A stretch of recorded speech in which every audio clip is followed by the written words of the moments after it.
Yo, what is going on, everybody? Isaac Mashman here, and welcome back to another episode of Chase the Vision with Isaac Mashman, the show that is all about helping you become a more capable individual through sharing my experiences and knowledge in business, life, and personal growth. And today, I have a special guest, Bomani Mintz, who is the founder of a social media platform specifically aimed for foodies out there, including coffee drinkers. If any of you are drinking a lot of coffee, and he's somebody who I've been connected with indirectly for some time now, and I've seen the progression of their startup and the progression of this social media app, and overall a really cool dude. And I was like, man, he has a story to tell. He's got a lot of value to talk about, and I've just brought him on. So here he is. Bomani, what's going on, brother? What's going on? Thank you so much for having me. It's an honor. I can't wait to jump in and just talk shop. Really Yeah, pumped. 100%. Well, man, there's so many different ways that we could go about this and so many different directions and Yeah, avenues, but let's go and start off with a bang and talk about Crave It. let's do it. So what is Yeah. Crave It? How would you define it? What's the elevator pitch? Ooh, elevator pitch. That's good. I don't take too many elevators these days, but if I Mm, was in an elevator and just, I call it like park talk here in San Francisco. A lot of people, hang out at parks and ask what people do.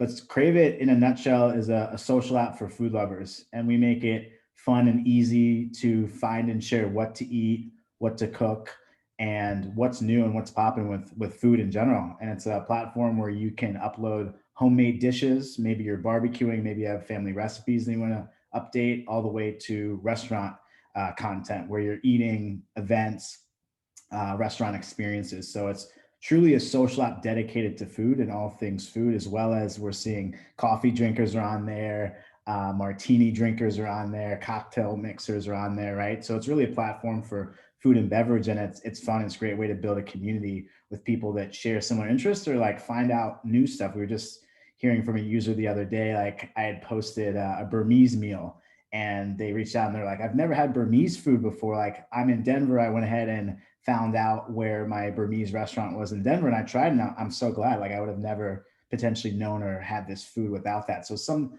exciting stories around that, and just, food inspiration and knowledge, and, the power of food. And, we eat with mm. our eyes. So Crave It's, very visual videos and photos of food. Well, a large part of why I wanted to bring you on was to talk about some of the competitive differences that Crave It has versus some of the other social media apps that are out there. Because, Yeah. I have a quote that basically goes that competition exists in your head, not in the marketplace. Like I would rather compete with myself than focus Yeah. all on everybody else. But from an objective standpoint, it's good to talk about why would you choose to go out of your way to create a startup and a social media platform specifically for food when Instagram pretty much started out with lifestyle and a lot of people posting, maybe, their emo pictures from 2011 and, photos Yeah. of their meals and stuff. Why do you think that this was like a good move? Like I want to kind of get into the nitty Yeah. gritty of this and see what's so interesting, because this is also coming from a consumer standpoint of why would I go out of my way to get on another app? Because I've Hmm. personally seen some benefits, but I'm curious Yeah. to see it from your perspective. Yeah. Well, to take you back in the story, I was fairly early on Instagram. Like, I had an account within the first year that Instagram was created. And that was an account that I used for food. Because prior to like Instagram, I was a big Facebook user, and I used Facebook to document experiences I had with, friends, family, etc. I was sort of that friend that had albums upon albums of people, which was awesome during my high school and like early college years. But I was like, you know what? Like, I'm going to use Instagram in a different way. I'm going to use it just for food. And this was like when it wasn't cool to take photos and videos of food. Actually, Mm. even back then, they didn't have videos. So it was just photos of food. People would like laugh and make fun of me. That's weird. Why are you taking photos of food? This was 2011. It wasn't cool back then to take photos of food. But I was like, yo, this is the future. We eat with our eyes. We've all been to different restaurants, whether it's a food truck or whatever, and the photos are really shitty. But it's like, imagine if those were good, because that actually showcases what I'm about to eat. And I think we've all been in that situation where we've been at a restaurant, especially trying something new. If you've never had the food, you have no idea what it looks like. It's kind of weird that we are essentially given ingredients to a menu with a price, and then we have to visualize what the food, is supposed to be like. So early on, I was just using Instagram for photos. And throughout my journey, I really dove into the food industry. Like, I was infatuated just with like the community aspect of food, the photography, the creation, the blood, sweat, and tears, the stories behind food are just, incredible. It's not random. And, I saw Crave It as a platform to really sort of merge all of the great things about food into one place. And, the reality of the food industry today, as we think about food, there's a couple of different things. You think about Yelp, you think about DoorDash, Uber Eats, there's Open Table. And the reality of the food industry is like, none of those people are focusing on food. If you really think about it, like DoorDash doesn't care about your food. They care about how quickly your food gets. They're not talking about the dish. Open Table doesn't care about food. They care about butts and seats. How many reservations can I have, right? Yelp doesn't care about food. They care about reviews. And in fact, Yelp is a true community platform where you can find your plumbers, dentists. I'm moving down to LA, as you know, found my movers on Yelp.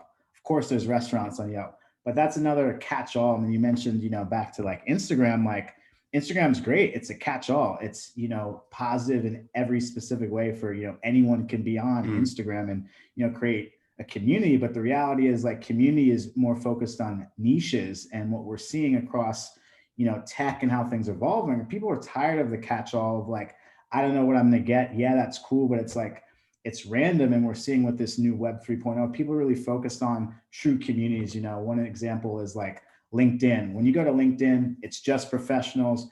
You know what you're going to get. When you go to a fitness app called Strava, it's just bikes and runs and hikes. Like that's what I'm on there for. That's what I'm getting. And there's no succinct platform dedicated to just food and focusing on food. There's millions of places to find food. Google, Yelp, restaurant reviews, recipes, blog, the list goes on, but it's not succinct. It's very random. If anyone that's like tried to discover what they're going to have to eat tonight, whether it's a homemade meal or a meal you're going to order out, I guarantee you're not using one platform. You might go to Instagram to look at the beautiful photos, Yelp for the reviews, DoorDash or Uber Eats to order because you don't even know which one it's on. You might go to the restaurant website. You're going to be using 4 to 8 different sources based on just trying to find what to eat. And if you don't believe me, try ordering out this weekend for a friend or something coming into town and asking what they want to eat. And I guarantee it won't be that smooth. Sheesh. So that's a little bit more why I created it, and just like my passion for food and community and like, helping people really find great eats and, document these eats and connect with others, Man, when we were talking off air and saying this would be a good interview, we weren't kidding. Like you just came into this swinging, man. You came into the fight KO in first 30 seconds. I love it. I love it. Well, okay. I want to touch on something though, because you mentioned a good point from a perspective I've never quite viewed it from, which is a lot of these different platforms are niche down, and you go to Instagram and in a sense, you're still following niche accounts and niche interests, right? The algorithm is there to keep you on the platform. And I've found that my explore page gives me the stuff that I like to see, and more recently, I've been liking a lot of dog photos and cute pictures of cats and stuff like that. And it's like, that's what I've been seeing. And so do you see that there's going to be a trend over the next couple of years to where more and more platforms are going to specifically be popping up on a smaller scale for niche interests similar to Crave It and what you're doing with food? That's the next 10 years. Yeah, I think the funny thing about technology and people is that like it's hard for people to see what's in the future. People are just so focused on like what's right in front of them. But if you do a 10-year step back, it's like Instagram was just coming out, like Snapchat didn't exist. There's so many of these platforms that we're using today that didn't exist. Unbelievable. And the next 10 years is going to be wildly different. It's really going to be more niche down. We're even seeing that with that financial app called Public, which is like you can showcase the investments that you've made, and friends can follow you on that. And you can build a community and ask questions around just like investing and trading, right? That's a community dedicated to, investments, which that hasn't been the case before. That's pretty much been siloed, or, coffee shop talk, or, you and some friends get on a phone call and talk about what investments you're making, or you have a financial advisor, right? So we're seeing like people are really focused on specific things. They want to just go to one place for that.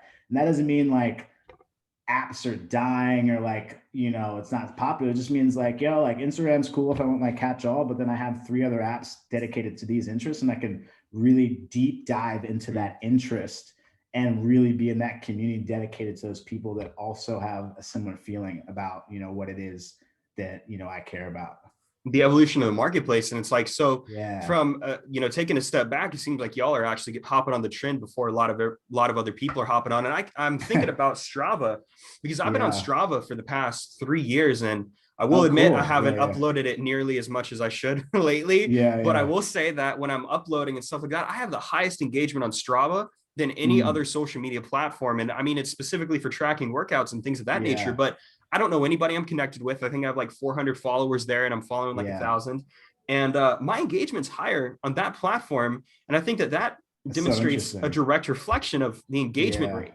And so I could see definitely the engagement rate and the community building aspect from an app like let's take Crave It to actually be Yeah. higher, because people automatically have the interest. You're not siphoning through 100 different people to find the 10 people who have the same interests as you. You're automatically Right. being connected with people of interest. That's a really Yeah. interesting aspect. So what have you seen so far, like interesting trends with how the users are using the platform? Because Crave It is in a very early stage right now of like just like public beta, if I'm Hmm. not mistaken. And Yeah. it's like it's Yeah. moving, y'all are We're moving forward quick. yeah. Yeah. We haven't even, we're almost public beta. I always feel like it's like public closed beta. Public closed But beta. Okay. yeah, it's so funny, the different terms. But I feel like, what's been interesting about Crave is, and we can go into this later, but how it's evolved, because what's interesting to see is that the pandemic changed a lot of things last year for multiple reasons, and different industries and all of that. And I like to see it as like what I like to call the restaurant renaissance.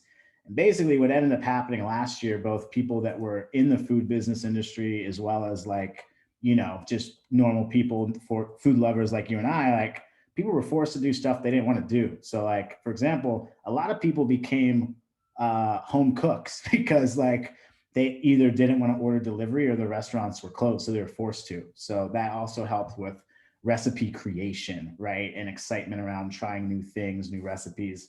Same thing happened in the food business, right? Maybe you weren't able to have your restaurant open, but people were selling stuff out of their house, so they created new things. And what's interesting that I've seen about Crave It is like initially we weren't trying to have people upload homemade meals. That was something that we wanted to do, further down the road. But we decided for like this early access private beta to like, let's just see, let's have both. And what's been really interesting is that people are uploading a lot of homemade and also restaurant oriented food, but people in the community, especially with the homemade, are inspired by other people. And I see it in comments and chats, like I'm having that this weekend, or I'm going to try this recipe, right? Or I'm going to try this food, which is really cool. Cause again, like it's one thing to be like, oh, we're community, but then it's like, it's another thing where the people in the community are actually getting value and showcasing and commenting and saying that, Right. which has been really cool. And just like a lot of people have like good homemade stuff. And then like, if it's from like the New York Times or any other sort of cooking or blogs, people are putting those links in there. So now it's recipe creation and sharing, which if we all know, like trying to find a good recipe, like where do you start? There's thousands of results on Google. Then like, how do you know if it's good? And then the recipes in and of itself, like we've all seen people's life story. And then there's like, then it talks about like the ingredients and all of that, but like, it's just sort of a black hole. This is like,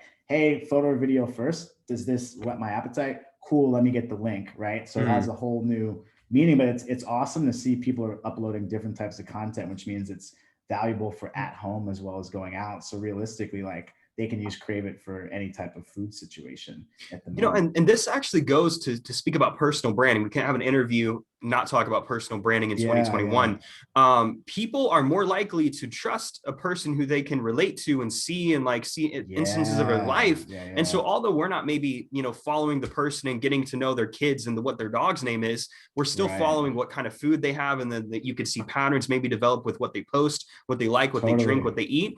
And then from there, we're more likely to actually try those foods because we know, like, and trust that person. And so that's an interesting way to establish community and even get connected on a deeper level versus these wide ranging social media platforms. And to talk about trends because of the pandemic, normally it's something, when I first started doing these interviews again, I was like, man, I don't want to do these interviews and talk about the pandemic. But what I'm starting to notice is that it's unavoidable at this point because of how many trends it has disrupted and how disruptive it was, over the past 12 to 24 months.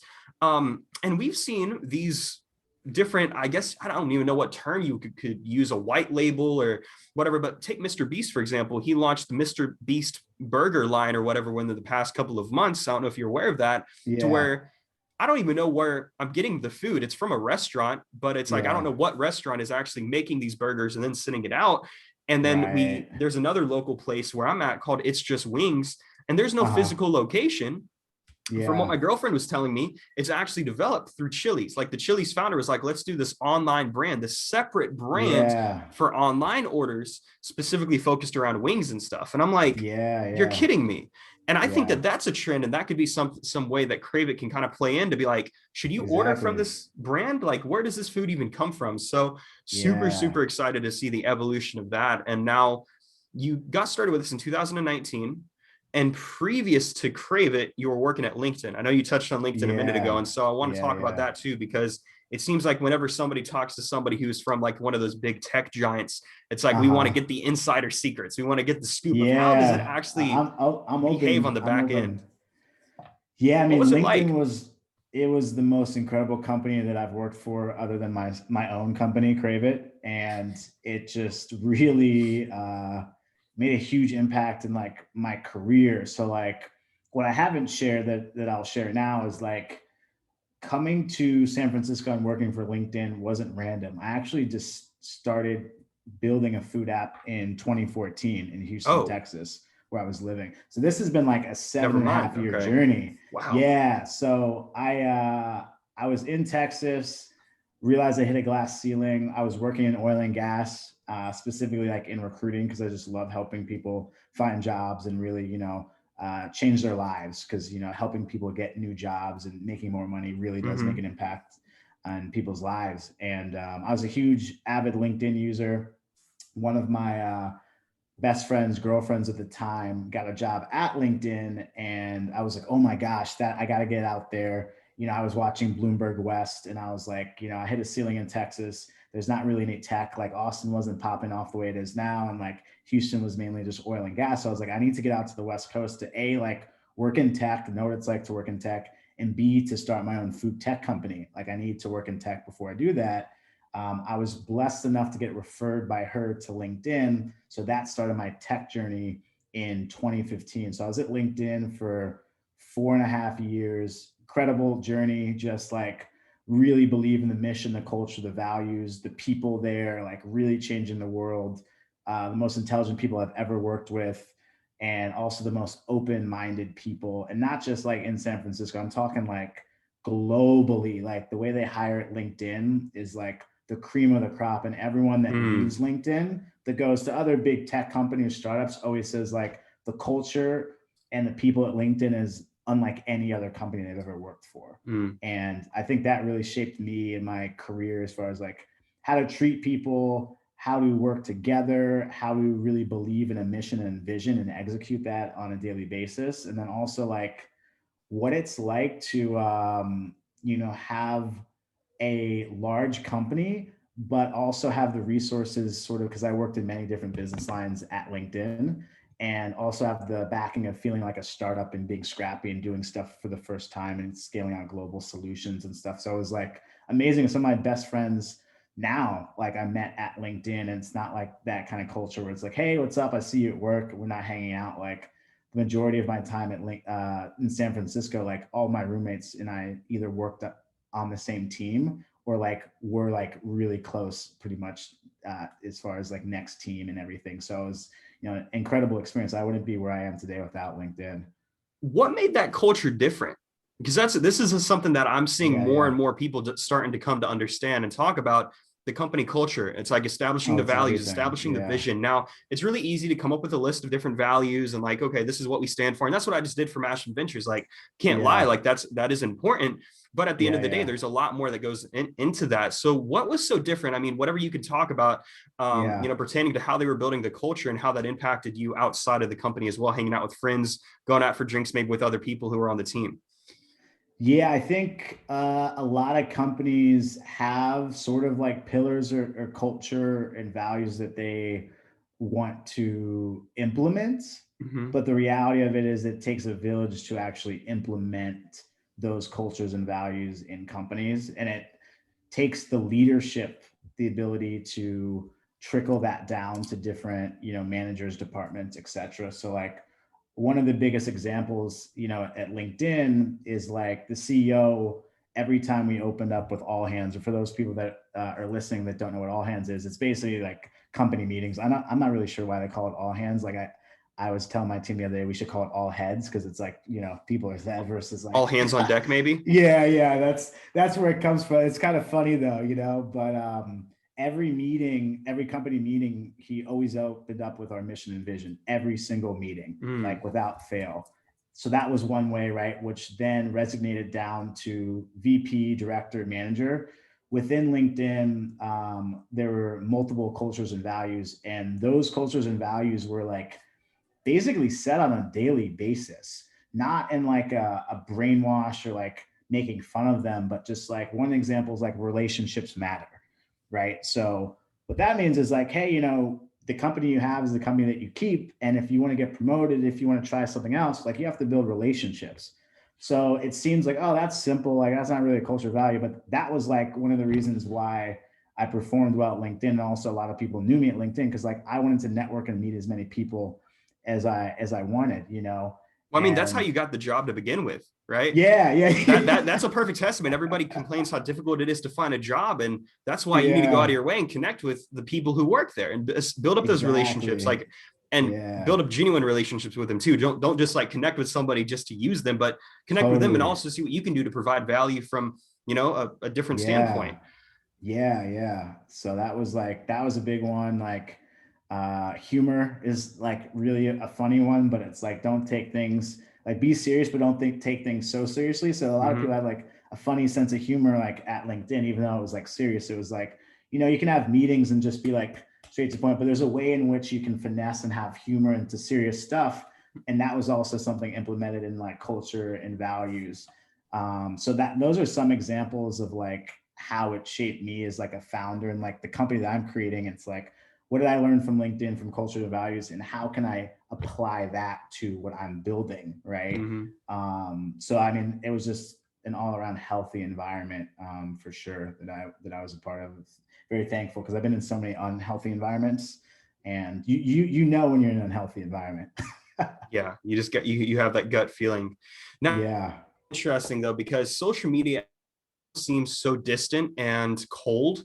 If we think about how they actually are, on the back end of the people who are working for the companies, it's like to actually be able to portray that culture, because LinkedIn is for the most part a very welcoming platform compared to some of these other ones like Twitter that's just completely toxic if you're into the wrong trends. But no, I appreciate you sharing that, brother. Now I want to talk about what makes you unique though, because we could talk about Crave It all day. We could talk about LinkedIn all day, but I want people to actually get to know you as Bomani, because that right there is how people actually stay connected and why people even want to try out platforms. I got on the platform because I saw Ish was working for the platform. Shout out to Ish Verdusco, who also worked at LinkedIn, and he's one of those guys that I randomly got connected with, and I started following him, and I'm like, this is a dude who actually talks about real shit. I like the guy. So that's awesome. Where do you grow up? Texas? Yeah. Okay. No, so my my upbringing is pretty it's interesting in the sense of like, so I was born June 4th, 1990. I'm about to be 31 in a week and a half. And I was born in DC, George Washington Hospital.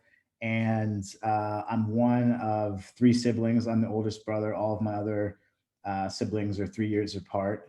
And I grew up in DC for a little bit. I actually moved to Africa for 5 years. I lived in Zimbabwe, in Harare. I learned how to swim in Zimbabwe. I was at a private international school.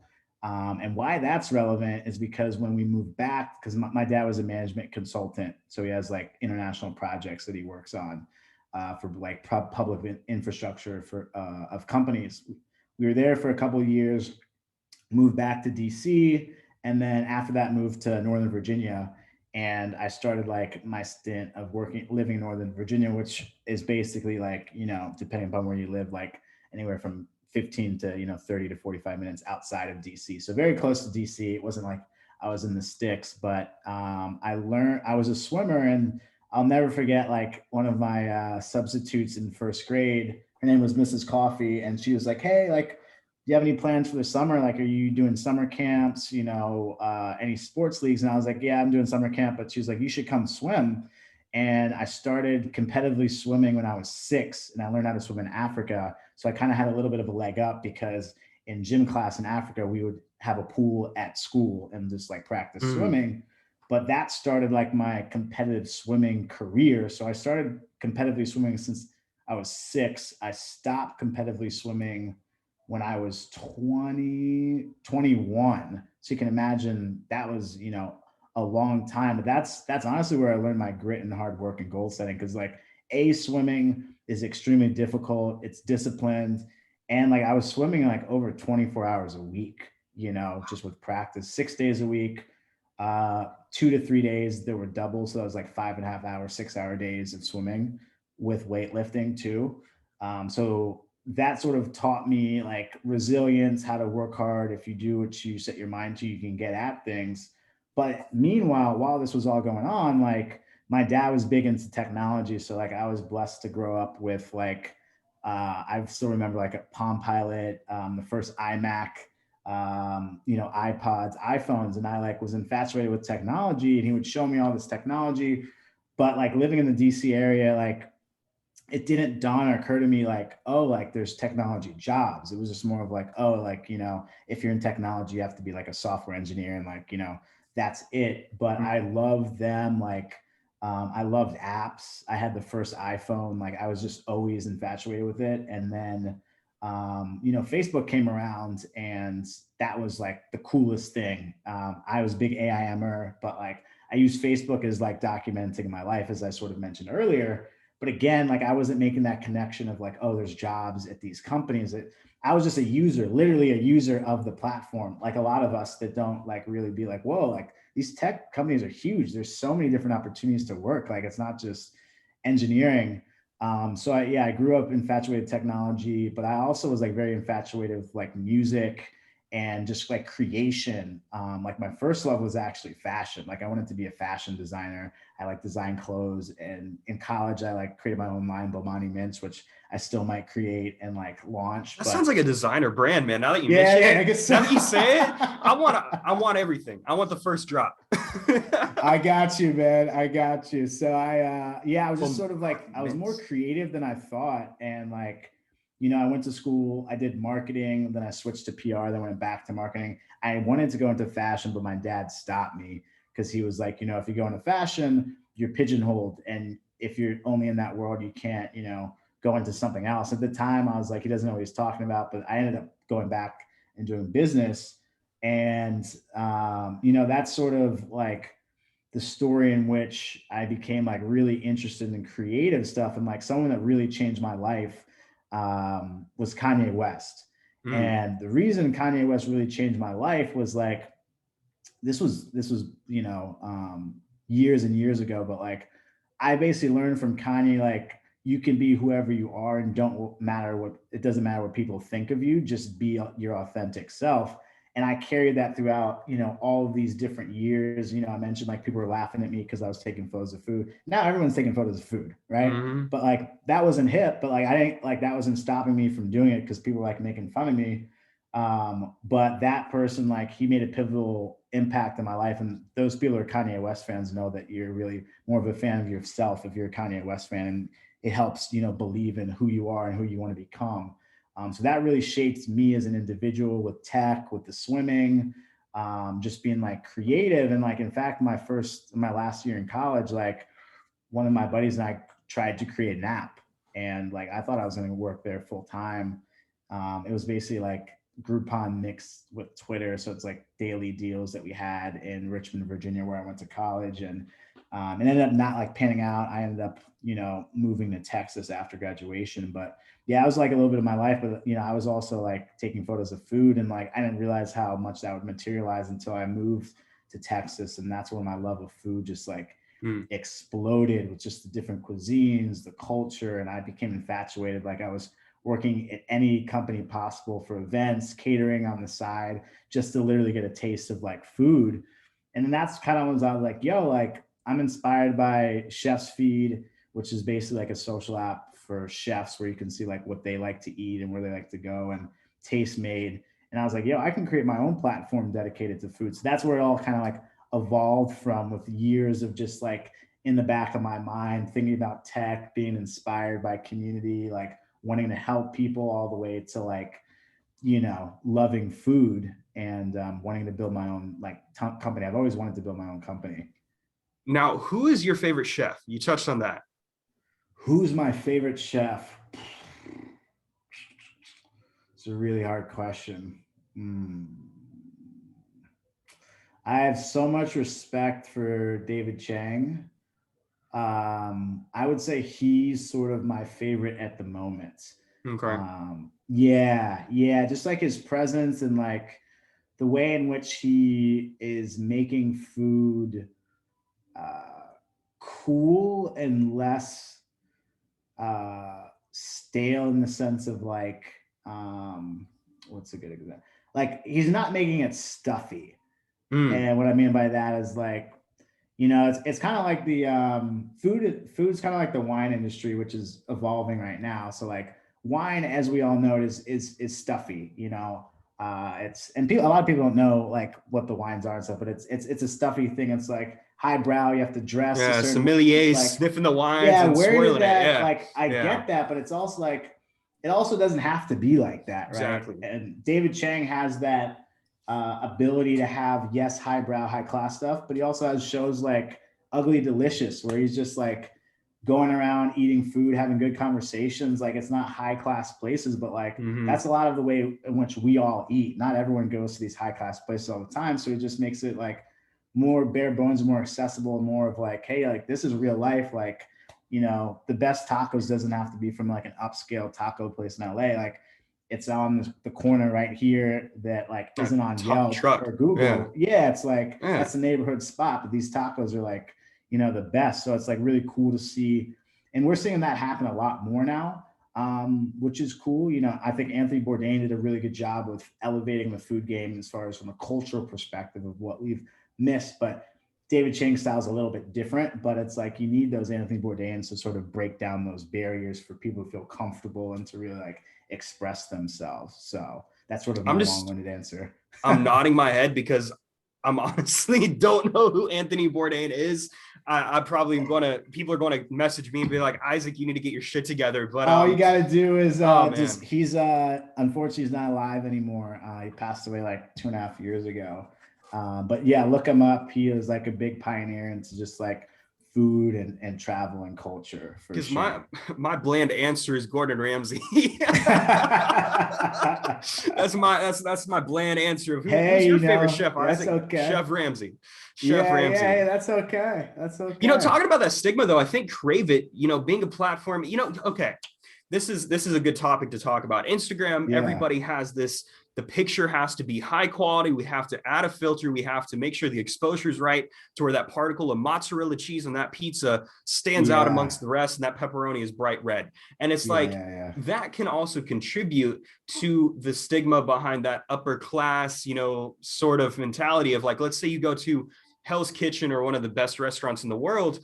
If you look at their social media feed, it's going to be nothing but high quality. You know, the photographer's using a $10,000 camera to take photos of the food. Now, there's nothing wrong with that per se, but Crave It actually allowing the consumers to post content on a specific platform and application without having to. We were talking about this off air on our last call about how I'm not building a personal brand based around food, but this is allowing me to post food to connect with my audience in a way that is completely different and also tap into a new audience. And so, you know, maybe allowing that and making it a little bit more accessible to people and also using it as a dream building experience. It's a really interesting, you know, I guess you could say part of the trend that Crave It can play, man. I'm glad that you quit LinkedIn, because I can tell that you are a life-blooded entrepreneur just based off of the way that, you know, a lot of entrepreneurs, man, they can't sit still. You know, like they can't sit still. They have a bunch of different things that they have going on. And so when was your earliest entrepreneur venture? Like growing up, like what age were you at? I'm trying to think. There's been a lot. I feel the first one that I was highly considering was like my freshman year in college. One of my friends had it was called Heads Up Inflatables. It was out of Louisville, Kentucky. And it was inflatables company. So, we have like the bouncy gyms or whatever. And he was open to like having me operate the business in Virginia and start it. And I ended up not doing it, but that was one of the first ones I was like very serious, like had Excel spreadsheets, was looking at like some of his financials, talking about marketing, costs for setting up the business and all of that. So that was one of the first. The other one was like fashion, as I mentioned before, like trying to pursue that. And actually, this is sort of like a side note, but like my dad really discouraged me from pursuing fashion. And I'll never make that mistake again. Cause like now it's like, that I could have gone in that direction, but I didn't. But like, that's another reason why that kind of lights the fire under my ass now, is like, yo, like, I'm doing what I want to do moving forward. It's like my life, and there was a couple other things. Like I'm more so of like an inventor, so to speak. Like I'll think of different things, and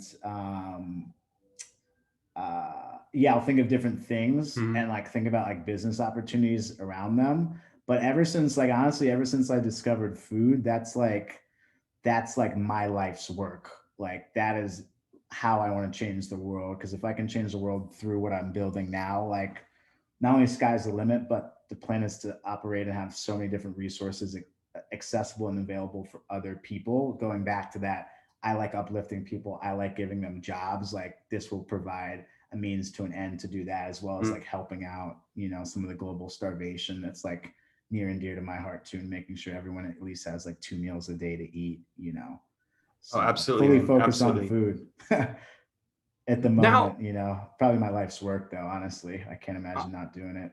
I want to come back and talk about that in a couple of Yeah. minutes, because philanthropy is something I could definitely see Crave It playing a big part in too.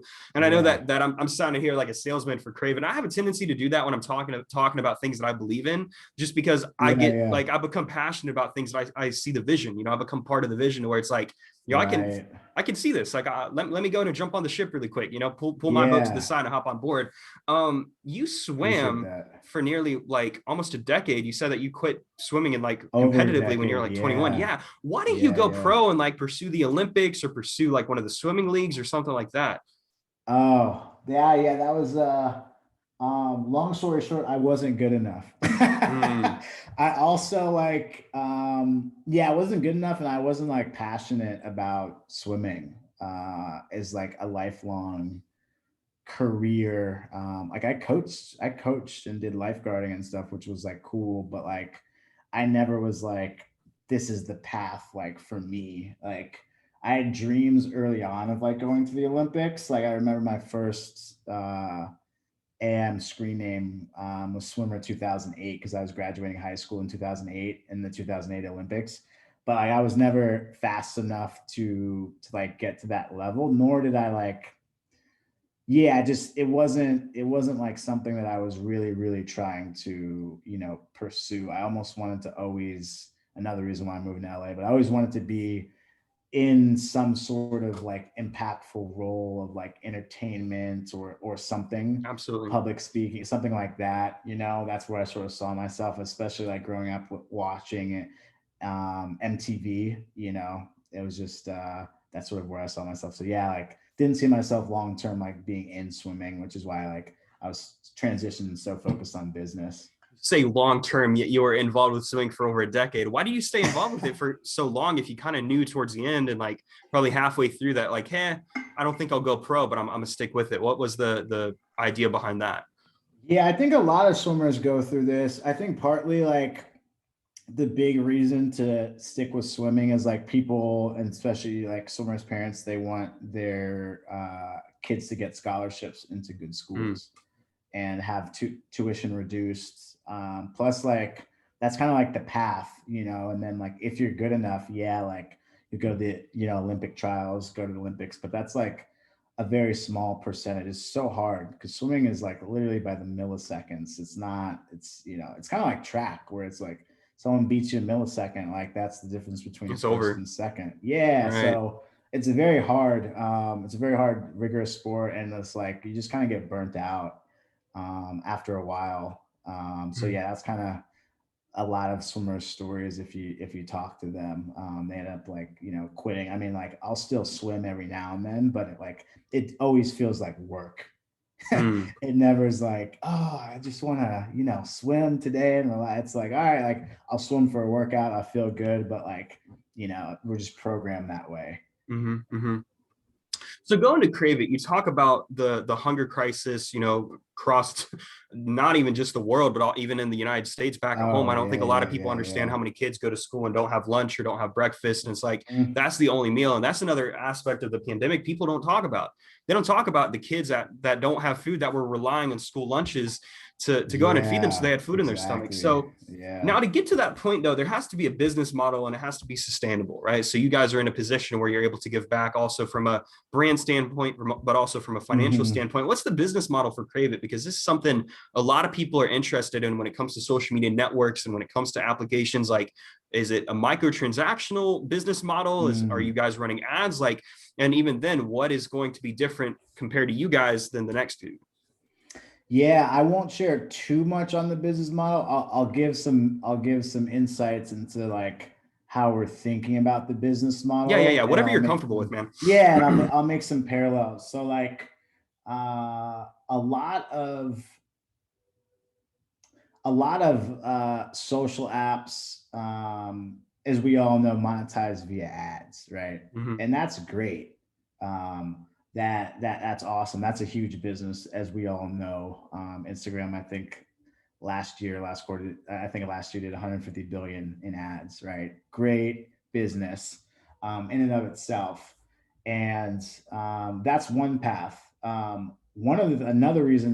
thing that I learned at LinkedIn, and this goes back into diving deeper into niches, is that a lot of people don't know this, but so we know that LinkedIn is the largest network for professionals. LinkedIn is essentially a niche for professionals for any sort of industry, right? Great niche. The other piece that a lot of people don't know is LinkedIn has 5 different business lines. So there's 5 different ways to make money, and each business line has multiple products. And that's a testament of being focused on a niche and diving deeper into a revenue model. Because a lot of investors or people in general was like, what's the one business model that you make money? What's the one thing?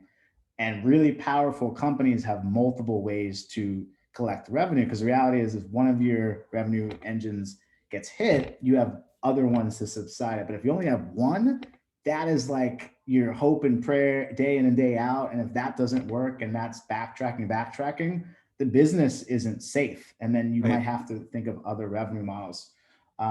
So with Crave It, there's multiple ways for us to really make an impact. There's opportunities for ads, there's opportunities for data consulting based on food trends. There's opportunities to create unique content, right? And license that content. There's opportunities for freemium models to be able to do transactions through our platform, right? So there's multiple ways in which we're thinking about generating revenue with the business. Uh, but that's the beautiful thing. It's not just like one path. And within that becomes multiple ways in which we can, impact the world in and of itself and be partners to local food banks or local restaurants that give away food to provide a means to be able to help those people in the community get access to additional resources, and making it really easy for those people to get access. Because the reality is, we all eat, and we have to, whether it's one meal a day or three, depending Mm-hmm. upon who we are. But there's no shortage of ways to monetize the business. I think as we grow and evolve, like, data will help us pick the first path. But yeah, it's sort of a little bit of how we're thinking about the revenue Interesting. models, yeah, within the business. As a way to incentivize it, I want to talk about this and bring it up in the interview if the interview wasn't going to be uh released a couple weeks later.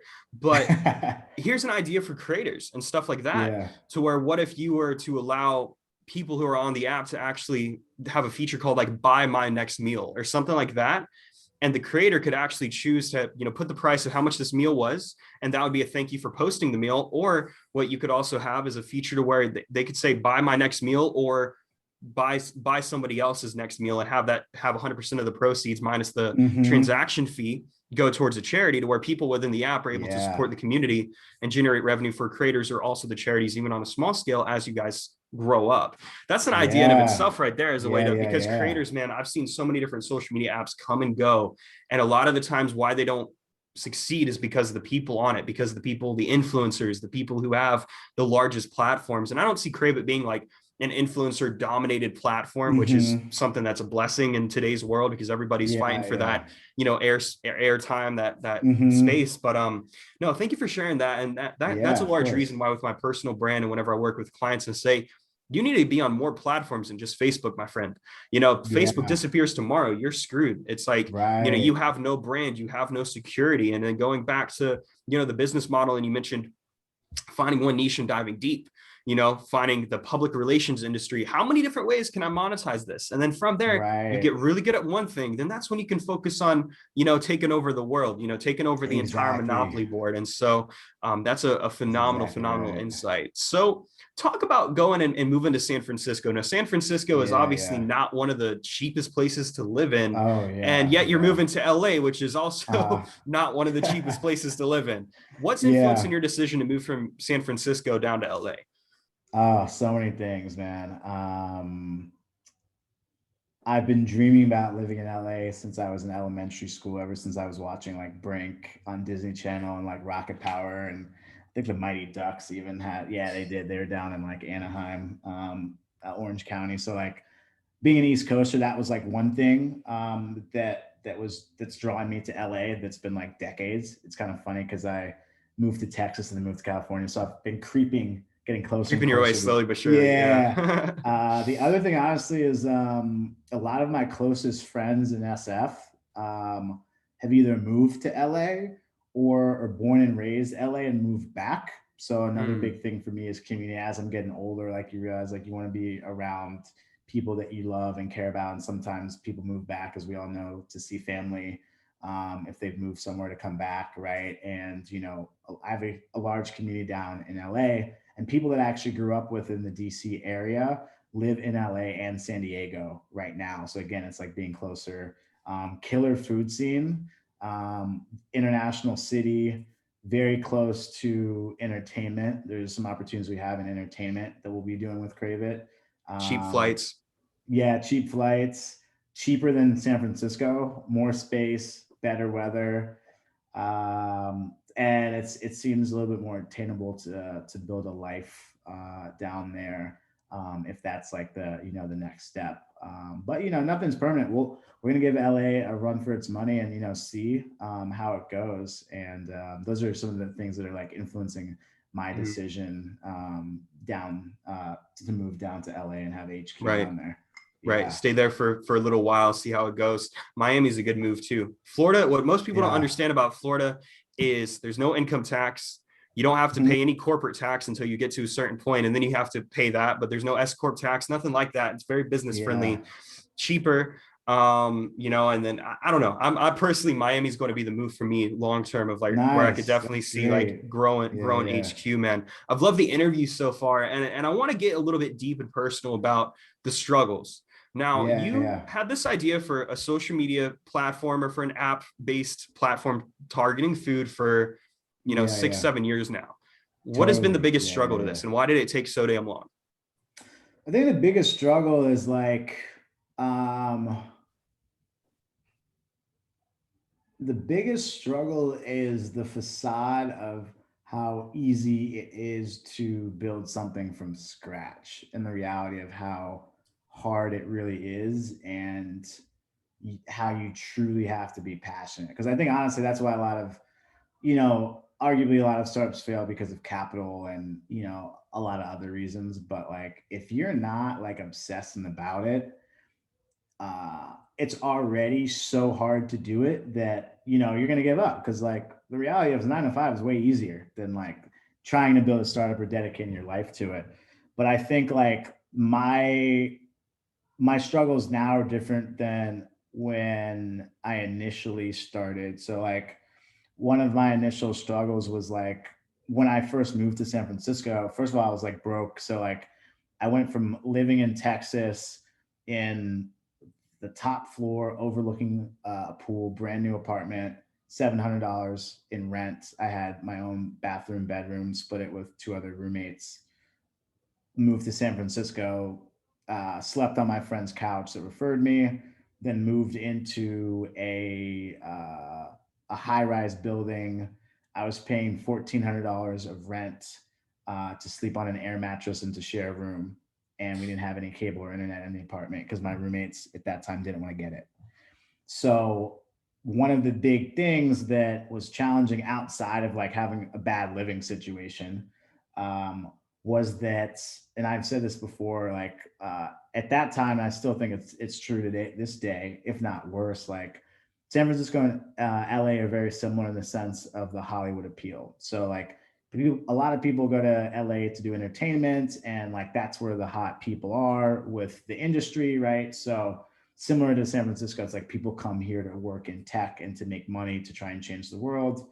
And here I come, 2015, excited to be in San Francisco, working at LinkedIn, and I want to build a food tech company. So I'm eager to talk to as many people in product engineering, you name it, because I want to find like a co-founder. I want to start building this app that I've been starting to dream about. I had like wireframes, which are just like digital drawings on a notebook paper at that time.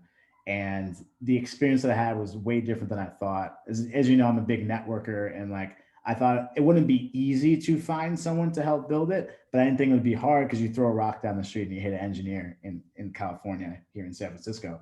The reality of it, a lot of people did not want anything to do with it. No one wanted to basically help. And it was very challenging to find someone, even multiple people to like talk to about the idea, see if they were interested. And I kind of feel like that's similar in Hollywood. It would be like me, like going up to Robert De Niro and being like, I've got this great script, you can be an actor. He's like, who the hell are you? Like, no one knows who you are. Why would I waste my time? Like, I have plenty of money. I have a great career. Like, why would I risk that on like you? That was the same experience I was getting as with engineers and like trying to build my team from day one. And I think a lot of that happened throughout my first trials of the companies, like finding the right people. Because the reality is a lot of people don't want to work more than their 9 to 5. And even if they do, they want to be compensated. But I really couldn't compensate anybody because I didn't have that much money. And I was asking them to work essentially like 12-hour days, right? Like you're going to do your 9 to 5, and then you're going to come and we're going to work together for 3 or 4 hours. That takes a certain type of individual, and the pool just completely narrows, right? So that's sort of what you're working with. Unless like your best friend or coworker is in love with you and the idea, and they're like, let's just do this. But that's not the reality of a lot of things. So that was like the first trial and tribulation, was just trying to find a team. Second piece, once I like found my ex co-founder at the time, and I found somebody, they ended up not delivering on the projects. And we went through 3 back-end developers, 5 designers. Yeah, and then I had a co-founder exit until I was able to build my team. So this was like a continuous thing, because again, like the team is so important. It takes a village to build. And like, if you don't have the right people in place, like it's going to end up not working. And people don't realize like how long that really takes to develop those relationships. Sometimes it happens by fluke. But anyway, we went through a lot of, trials and tribulations until I was able to find, my team. So that was the initial struggle. And you hear that from a lot of founders that are trying to start tech companies, is like, how do I pick a co-founder? How do I find a co-founder? How do I find an engineer? That was like the hardest part, because like, without that, you really can't move forward. And that's one of the biggest tricks. And like, then you have to maintain the team that you've built, which is a whole completely separate topic in and of itself. You got some thick ass skin. You got some thick skin, man. So aside from obviously it being your passion, is something you believe in, why the hell did you not give up? Because people don't understand how competitive and how difficult California really is. Like if you go to LA, you walk down Hollywood Boulevard, nobody cares that you're a creator. You're like every other person walking on Hollywood Boulevard, dancing to TikTok videos on top of a star. You know what I'm saying? Like you're not any different. So why didn't you give up? I didn't give up because I I knew it was my life's work. I was Okay. so bullish. I knew I could change the world. I knew this is something that needed to be done. You made the I decision. That's Yeah, what I it made the was. decision. Yeah. Yeah. I want to see it. Like, nothing's worse than like thinking about something and then not acting and regretting. Mhm. I'd rather like fall on my face, fail, be like, I put everything I could, and that was that. And like, still to this day, I feel like I haven't done that yet. Like, Mm. win or lose, like I'm still in it. Like, we're just getting started. But Well, a lot I'm of thankful to people, have the opportunity to get started too. uh, man, thank you for being so vulnerable though, because something Yeah. I've been asking every single person who comes on board, why haven't they given up? Why haven't they given up? Why haven't you given up? How have you become successful? It all narrows down to making a decision. And this is something I've seen in my own life starting to develop because a lot of the people I started with didn't really progress, and I'm saying this out of love. I'm saying this out of like looking at where they were and then where they're at now. It's like everything that they said they didn't do. And I'm like, Yeah. what's the differentiating factor here? And it goes back to making a decision to do it. And now 7 years later, Crave It has Yeah. what, like 1,000+ downloads. That was our conversation a couple weeks ago. I imagine it's double Yeah. now. So it's like, Yeah. it's really, really exciting to watch. So what's next for it? What's next for you? And Yeah. what's next for, that I'm looking forward to this clothing line, Bomani Mintz, Yeah. whenever that comes out in the future. Obviously that's coming that's coming. Yeah. The Crave It merchandise is coming, actually. I'm still not I'm gonna still have to out get a intertwine t-shirt. things in my life. But yeah, I mean, honestly, what's next is just getting more people on the platform, improving the platform, raising some new capital. We're excited to start that process again. And Is that we're going to going be to be crowdfunded or private? private. Okay. Yeah, it's going to be private. And um, yeah, there's going to be some really cool things that we're going to build out that helps people get even more connected in the community, especially like on like a localized level Mm-hmm. too. And some dope partnerships that we have in the works that will be unlike anything else people have seen Mm, before. okay. That's all I'll say. I'm looking forward to seeing that. Now, what's the decision for, because crowdfunding is something that's popping out. And I'm not huge into VC or investing as of now. Like that's the next Sure. stage of my journey, eventually getting Yeah, down into hell angel yeah. That's investments and venture awesome. capital. Like that's what I'm working towards. But what is Yeah. the decision to not do a crowdfunding model of let's actually, have maybe the community fund it or have private investors who are like coming forward through like WeFunder and that sort of thing? Like, because that's the most notable Yeah. example I can think of versus the decision of doing traditional, maybe private investors.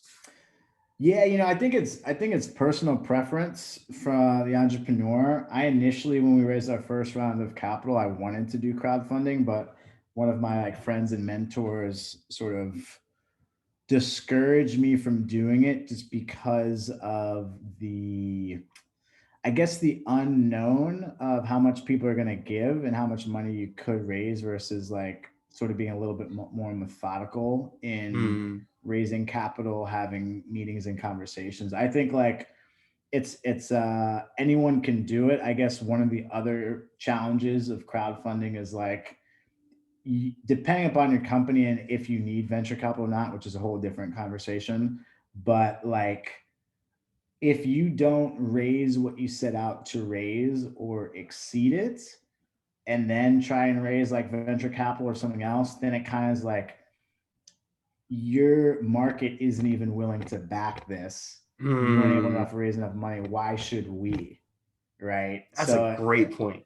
it's like it's dangerous, right? And then it's also like uh you're giving a lot of information up about what you're doing. Oftentimes, for these, like a lot of tech companies don't do this. You'll see, consumer products do these funding, which makes sense because it's like the product's the product. Like here's a toothbrush, like, how we built that toothbrush is whatever. But like for IP and tech, like it's a lot, you have to be a lot more vulnerable with these things. So that was sort of one of the reasons like why we ended up not doing it. Who knows? Maybe we'll do one like in the future, but like at the moment, like I don't see. Also, it's like I want to like have relationships with my investors, and with the crowdfunding, there could be hundreds of different investors that are just on like one line of the cap table, which is fine, but it's relationships are important to me, and I want to know like who's on my cap table, and I want to know them and like their, you know, who they are as a person. Like obviously I won't be able to communicate with every single person every single week, but like some of the big ones, yeah, like Absolutely. personal relationships for sure. Yeah, And a because lot those of are those people that are betting people, on you. right. know? And those are the people who also are well networked with other people who could potentially expand it. And you have a very Yeah. good balance between having your head in the clouds and being very down to earth and very methodical. You have this very fine balance that you Thanks, know, man. I you don't see try. too often, man. It's I like you have this try, like big man. vision of like, we're going here, but you're Yeah, also yeah. like, I do need to have a sense of method behind what I'm doing. Uh-huh. Was there like an instance in your life that kind of made you into that? Or were you always kind of that kid who was like, I'm a plan out, you know, my future to a degree? Or was there something that just Yeah, like I an think experience that kind of knocked you down? I feel like it kind of just like evolved. I was like, yeah, like it only carries over to should I care about. Okay. It's not everything, but like stuff that I care, it's like, yeah, like vacation, like plan. I'm like, I like to like plan stuff out because I want to have fun and have the experience. I also realize that like that's carried over to like the startup world. And um, yeah, I feel like just give me the answers to the test and I'll figure out how to get the, like, just tell me what I need to do. Like, why does it have to be like this facade or like mysterious? Just like tell me, you know, and Right. like I'll work towards doing it. But like, so that's why I kind of like try and be more methodical. And then like a lot of things I've just learned throughout like the startup journey, like what we're releasing now. And this is like really funny as a founder, like, because people always are like, oh, like, why didn't you do this? Or why doesn't it have this feature or all of that?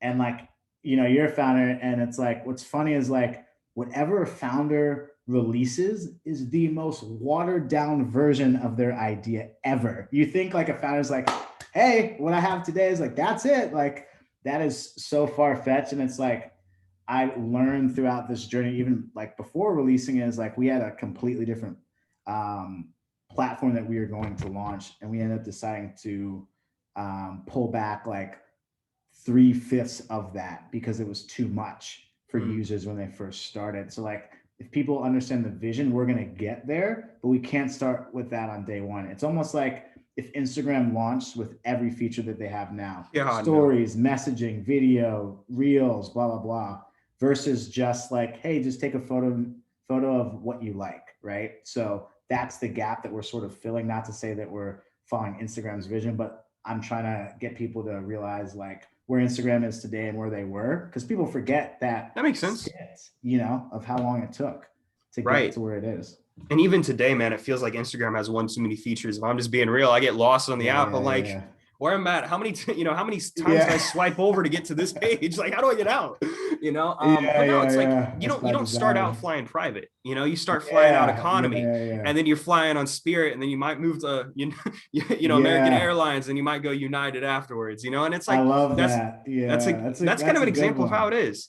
You know I'm what gonna I'm steal that one. thinking? That one's really good. I mean, some people, It's all yours. some It's all people can, yours. fly private from day one, but that's not everybody. That's not a story I want to talk about because that's just Yeah, boring. I want to talk about the yeah, nitty gritty because I'm thinking about it, man. When I first got started, I was bootstrapping everything. And I mean, I'm still yeah. bootstrapping Same. everything to this day, Yeah, but I bought a used iPhone, off of eBay. yeah, And I used that iPhone 7 Plus for 4 years until I recently just upgraded. I'm like, yeah. you start and then you scale up, you build up, you build up, you build up. And then eventually you get to a point where you're like, you have everything you need. And then you're able to continue scaling and improving the equipment and getting better and improving the quality. And it's like with the application, the other thing about features that people don't understand from a creator standpoint and from a founder standpoint is when you're dealing with an application, you put Yeah, one line of code in that can jack every other line of code out too. exactly. And there's Yeah, coding that yeah. goes involved. And this is something, there's another social media network that I've been on for quite some time that is an entirely different space called Entra,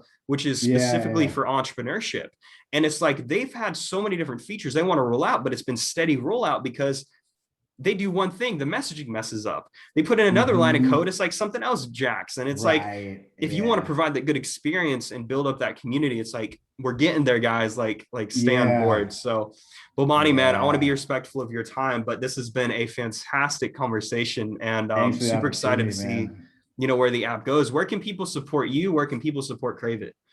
Yeah, all things social. I'm on LinkedIn, Bomani Mintz. I'm on Twitter, Bomani Mintz, aka the future of food. I'm on Instagram, BowLife90. I'm trying to think of what else I'm on. I think that those are like the main ones. And then you can follow Crave It on TikTok, just Crave It. You can follow Crave It on Instagram, craveit.co, Twitter, Crave It. Beautiful, fun looking smiley face, craveit.co. Download us in the Play and App Store. If you DM me directly, I'll give you an invite code. We're invite code only right now. But yeah, all things considered, thanks so much for the opportunity. And you can find Crave It on any social platform, and same with me as well. Yeah, Appreciate your yeah. love and support. Bomani, man, I just want to congratulate you too before we wrap this up, because I saw that on TikTok, a video just recently hit 9.1 million views. If I saw the screenshot correct. Oh my gosh, it was such a blessing. Yeah, man. That hats off to Ish for believing in that, and then Jason for executing on TikTok, because we were at 36 followers like 3 weeks ago. Yeah, now y'all are at 12K. Yeah. It's crazy, man. The power of it, yeah. Even if you're not somebody who is interested in food or anything, I would just start following the journey just to watch them scale and hit $1 billion mark in the next decade, because this is going to be exciting to watch, because I can definitely see this going places. So, man, thank you again. It's been an honor. Yeah. And guys, make sure to be on the lookout for new episodes every Monday and interviews with amazing people like Bomani every single Friday. And do me a favor, go to the App Store, go to Google Play, download Crave It, message Bomani. It takes a very humble man who's a founder of a social media network to give you an invite and say, hit me up. So that's a testament to this guy and this guy's character. So appreciate it and much love.